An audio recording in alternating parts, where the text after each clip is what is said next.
How's it going, guys? It's Mr. Lone Wolf, and today I'm going to go and do this mission on Northport and Mountain River. It's called Mountain Maze, so I've got to grab some stuff. I can get both of the stuff on Northport. Yeah, go to Mountain River, go to the polar base, which is like pretty much on the opposite side of the map. And yeah, for this one I need to get 2 lots of fuel, and then I need to grab some wood. That's what she said. I ended up grabbing 2 lots, even though I only needed 1. Yeah, to be honest, when I did this mission, I wasn't actually planning on making a video on this. I was just kind of ticking my way through the missions. And yeah, I've kind of reached a point, even on this new playthrough already, where I'm still a pretty low level. I think I'm only level 10 or something. And there's still quite a lot of upgrades and bits and bobs that I haven't got access to yet. Particularly, I suppose the main thing really is tyres, like the chain tyres and stuff. And yeah, I'm kind of getting to the point where I'm not running out of missions, but I partly wanted to save some of these missions for trucks that are now going to have to like do a lot more missions to unlock, and I'm going to get to the same situation as I was in my first playthrough, where by the time I've actually unlocked a lot of the top end stuff, yeah, I've already completed like most of the missions that I actually wanted to try the top end trucks with. And yeah, I know I could do like you know, a load of the contests on this new playthrough and just keep repeating the contests and grind through the levels that way, which I have been doing some, like slowly kind of chipping away at it, but yeah, it's not something I really want to do anymore, is just sit there for like a whole night solid grinding like one contest repeatedly or something just to climb up through the levels. So yeah, it'd be nice if there was a little bit of a quicker way to do that, a little XP glitch or something would be pretty handy right now. But yeah, anyway, like I said, I ended up setting off taking Stevie Wonder for this one, because like I said, I wasn't planning on making a video about it. I was also taking this trailer, the ramped flatbed, because to be honest, I've not really used it for a little while, and I was curious since I last used it. I felt like when they did a patch or something about this trailer had changed, and it seemed to be like just an anchor driving it through. I mean, when you're going along the road it's fine, because that's like not really a deformable terrain, but yeah, when I was driving it through mud and all sorts, it was it just seemed to be like an anchor, and it wouldn't drag its way across the mud or anything very well. Been trying it now, and to be honest, as you'll see tonight, there's quite a few mishaps in the end, but I wouldn't necessarily say it was from if the trailer's acting like an anchor, because I was mainly on yeah, roads for this one, but I still don't think this trailer's that good. You'll see a couple of reasons why, where it catches me out, and yeah, I don't think there's really a whole lot I could do about it. Like I said though, doing missions on this, without the chain tyres, and particularly that I'm on the roads, you just understeer like mad everywhere and all sorts, and yeah, I'd like to get on and chip away at some of these missions, but I need to jump up like another 3 or 4 levels, possibly more on some trucks, just to unlock the chain tyres, which then I'll finally actually be able to grip on the roads. So at least, to be fair, the Navistar, I do like taking it out. It is a pretty damn solid truck, especially that I've now already got the top engine for it. And yeah, I mean, if I was going to do this mission again, if I kind of thought about it properly, I'd probably bring a semi-trailer, just forget the crane that I've got with me. Although, in fairness, the crane did come in handy at one point. I was kind of using the trick in the end to just save the footage, turn the game off, and turn the game back on and load a bit back, because it wasn't that it'd really affect me that bad to re-pick the stuff up and that, but yeah, it was just the principle of it, like, Jesus Christ. But yeah, this trailer seems pretty keen on tipping, let's just say that, with pretty minimal assistance. Whereas at least if I had a semi-trailer, it kind of locks itself onto the 5th wheel, and yeah, it can't flop side to side, like even when my truck's planted fairly solid. Like the semi-trailer kind of has to listen to what your truck's doing, or it'll have to take your truck with it if it wants to tip. I also, the other thing with the semi-trailer is I prefer the sideboard. Well, I still prefer the look of the flatbed, I think they look cooler, but yeah, the sideboards, even when you tip, but you don't fully tip, you just get to that point where the cargo auto unpacks. Obviously, it's got a pretty high chance of staying in the sideboard, whereas yeah, on this ramp flatbed, like that's it. It's just the second it auto disconnects the cargo, then you're gone. I suppose at the minute, I mean, what we on now? The 14th of November. So yeah, apparently the DLC, the next one for this, should be out in 2 days. So I assume Monday then. Yeah, so I'm kind of just floating around really for the last couple of days, chipping away at a few bits and bobs, but yeah, by now I'm just looking forward to these new maps, the new trucks. Yeah, got the forklift, the dump truck, that bandit I'm definitely interested in. So, to be honest, I'm interested in all three. The forklift, something new, something pretty cool. The dump truck's the biggest vehicle they've ever added into the game, which is, yeah, pretty cool. And this Bandit looks, from all the stats and everything, like, I've not watched any footage of it, but it's sounding pretty bloody good. And even the fact, as I said before, that it's apparently only got a 150 litre fuel tank, to me, that's a good sign, because in this game, they tend... If the truck's pretty solid all round, there is a few exceptions. Tayga's got a pretty big fuel tank, but yeah, like the Dolphin is pretty solid all around, but they've kind of hit that with a small fuel tank. The ANK is another one. That's a very solid truck. Tipping aside, that's a slightly separate thing, but yeah, that's also got a tiny fuel tank. I believe as well the ANK in this new DLC update will have the custom muds on it. You can get on stuff like the Tayga, and someone's already said that it seems to help with the tippiness, or lack of, which, yeah, that's the reason I still use them on the Tayga. Just because it feels like, I think they sit a bit wider, but it brings the weight of it down. It just feels like on the Tayga that they're very weighty tyres. And yeah, it helps with that a lot, so fingers crossed that does work well with the ANK, because then that's another truck that will become much more usable. Like, I really like the ANK in this game, but it's just, it tips so often that it kind of negates the point of taking it, because it's, most of the time I'll tip it and then I'll have to just send something else to untip it anyway, so I may as well just send the other thing in the first place. And again, that's one thing I always forget to mention with the ANK, but yeah, it's got a small fuel tank, 200 litres. The reason I never remembered to mention the fuel is I never noticed the fuel on the ANK, because it's so rare that I'll ever get to the point where I've drained the fuel tank over tipping it, and then once I've tipped it, yeah, I'll either recover it to a garage or send something else and give it some fuel. So it's not something that ever really becomes an issue.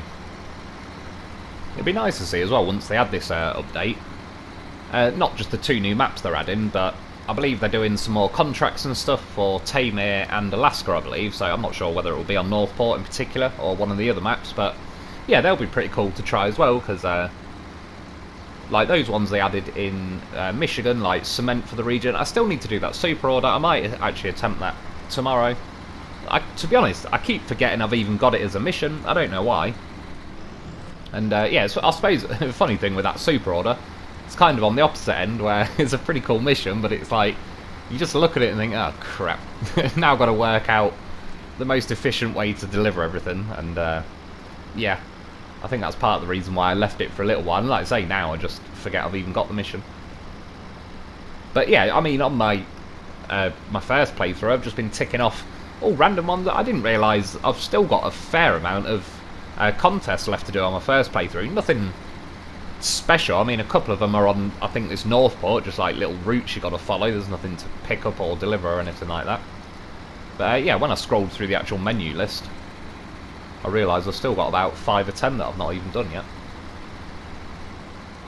So even without the chain though, this Navistar Stevie Wonder is doing pretty well. I think it's the all-terrain set I've got on this, but yeah, this one can't get muds, so I've kind of got to wait anyway until I unlock chained, which, yeah, will take a little while. But we'll get there eventually. So far, you can see the ramped flatbed hasn't really been a troll, but I've not really had any major obstacles or anything. I've mainly been driving along a road or like a dirt snowpath or whatever. But yeah, you'll see when I get to this side, it's more trollish, I think, than... Well, yeah, again, you'll see. It bit me quite a lot in the relatively short distance. So now I'm at Mountain River, basically drive almost towards Pedro Bay. I'm going to take the last road on the right. I thought that pipeline was not built yet, but it's the road sort of back one from that that's not built. And yeah, it's just that polar base in the corner. So, like I say, it's not technically a very difficult mission. I suppose one way I cost myself, I'm supposed to drive straight ahead now. Originally, the reason why I was heading this way was because I wanted to unlock this mission and I was going to build this bridge tonight. And then, yeah, while I was on the way, I seen that mountain maze mission. I thought, well, I could grab the fuel kind of on the way to the Mountain River map anyway. I had to do a little detour to get the wood, but yeah, it wasn't too bad. So that's why I ended up doing this. And like I said, I wasn't going to make a video of it. Hence why, on the way, I was doing things like grabbing these missions. And then now, you'll see, this is what I really don't like about the ramped flatbed. When I reverse it, that dolly axle, whatever the bloody hell, the stupid axle, the front axle of the trailer, it turns quicker than I can turn, even if I turn with it at the right time or whatever, because there's kind of so much resistance from the trailer from the back end. it really doesn't want to reverse the trailer with you. It's constantly just trying to lever that front axle, like the twistable axle, round. And as soon as it levers to the side, as you can see, it literally does that. It kind of pushes the trailer down and flips it over sideways. Yeah, the first time I lost my cargo, I quickly just reloaded the game. Then I went back again, had to re-grab that broken bridge mission. Reversed up, it tipped again, so I very impatiently just threw everything back on there. Not too impressed with the situation at the minute, but yeah, I mean, I didn't really get too much of a chance in this particular mission to test if the thing still acts like an anchor in like dirt roads and snow. The dirt road I went down to get the wood wasn't really that bad. It never really pushes the limit too much going down there. But stuff like the cut through from on Northport over from like the main road to the fuel station, yeah, it definitely acts like an anchor there, or did. And I've got a feeling it still does, to be honest, even just from then when I was reversing it. How much the rear of it just doesn't want to move back and it'd rather lever itself over is kind of hints towards that. Still a little bit slow, these old cranes, and I still, yeah, again, wish you could scroll through the like choose what thing you actually want to attach the crane to. But yeah, you never know, maybe in this new update they might fix them or revert them back to what they originally were. I've not heard any plans for them to do so, but I don't believe they ever announced that they were going to nerf the winches or the cranes anyway, so maybe, yeah, it could go both ways. Like I say, I'm still not sure if it's a bit of an unintended knock-on effect of various patches they've done, but either way, they've not looked into it and sorted it out. So yeah, very rushed, stacked it all on there. I kind of wanted to see by this point, because I kind of tried it before. What I did notice that was interesting, when I first packed it, one of those fuel barrels like got loaded onto the front of the trailer. When I unpacked and repacked it, it put the wood at the front and it sent both the barrels back. I know it's not really of any particular value, but I just thought something I noticed. It's kind of yeah, obviously has some kind of order within the coding that, I don't know, the wood got first dibs. That's definitely what she said. I'm probably going to regret it pretty damn soon. I probably should have packed this crane away, but these things happen. It was acting like a giant middle finger to the map for a minute or two. Would have just took the power out to the local area. Yeah, you can see though, without chained, absolutely understeers like mad, clips that, and like I say, having the crane fully extended probably didn't help, but then it levers the trailer over. Right now I was just looking at it like, really? So again, quickly saved the footage, reloaded it. When I reloaded it, the last time it saved was when all the cargo was tipped over from back here, so I just cut that out, but I had to load the bloody stuff again. Again, it prioritised putting the wood at the front of the trailer. Yeah, pack the crane this time. I will learn eventually, I'll learn the hard way. So it makes you nervous even wanting to reverse this thing a little bit, and again, it's not just the Navistar, I've had that happen loads, like it's just the nature of the trailer and the way it's attached to the Navistar. There's like, obviously it can bend and flex either side, there's not really anything I can do about it, whereas, yeah, at least with the semi-trailer that is locked onto the fifth wheel a lot more securely. And like I say, it doesn't mean you can't tip, but it's just, at least the trailer has to go to the effort of flipping you with it if it wants to do so. So going very slow, but still understeering like a mad one. That corner is a bit of a troll. They've definitely, like, there's a bit of camber going on there, and it kind of purposely tries to make you go flying off the mountain. This bit there, by the way, while I'm actually going past there, that hole in the road, that's where I originally wanted to bring concrete slabs and see if I could plug the hole up, but I won't even say it. Yeah, the concrete slabs, when you actually consider doing things like fixing a giant pothole in the map, they're a lot thicker than you kind of think, and yeah, they don't really act like, basically, those like boards they've added in a Mandra that you can pick up and like build your own little bridges across the river. Some of them in this map have been pretty cool, because that's what I originally wanted to do. It'd be nice if you could get those boards from some type of a warehouse or whatever on this, because there's a lot of maps where I'd like to, you know, yeah, get them boards out and kind of lay little makeshift roads. Even like White Valley, for example, from the garage to the airport, it's only cutting across that little bit of snow, but it's like trollish super snow. And yeah, you'll see again, going down this pretty steep slope, no chained, kind of starts tipping round. The front was on the snow by then, but the weight of the the weight of the trailer, sorry, was pushing the back end of the Navistar around, and yeah, tipped again. So I was taking it even more cautiously again, but like I say, if I had chained, it'd be a lot easier.